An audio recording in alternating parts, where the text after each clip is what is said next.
Pemirsa, Rakernas Korpri tahun 2025 yang diselenggarakan di Kerja Agung Kota Palembang membahas terkait hak dan kewajiban hingga rencana kerja Korpri di tahun-tahun selanjutnya.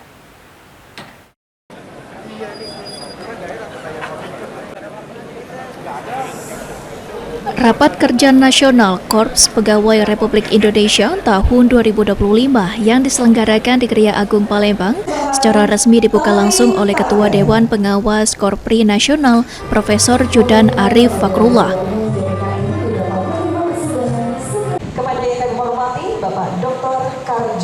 Gubernur Sumatera Selatan Herman Deru mengatakan, Rakernas Korpri se-Indonesia yang diselenggarakan di Sumatera Selatan menjadi suatu kehormatan besar untuk Sumatera Selatan yang dihadiri oleh para sekretaris daerah, kabupaten, kota, dan provinsi se-Sumatera Selatan.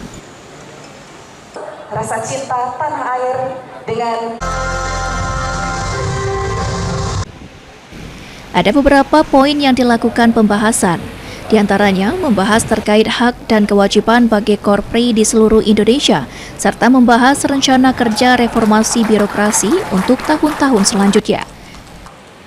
Segenap pengurus sekda dan pengurus pasti adalah mengupdate situasi terkini tentang hak-hak kewajiban bagi Korpri serta rencana planning ke depan, rencana kerja bagi Korpri di tahun berjalan dan akan datang untuk melahirkan rekomendasi, baik rekomendasi untuk kemanfaatan internal ataupun kemanfaatan eksternal, khususnya yang ditujukan kepada pembina kepegawaian baik di daerah, kabupaten, kota, bupati, wali kota, gubernur, juga kepada para menteri dan lebih khusus lagi kepada presiden.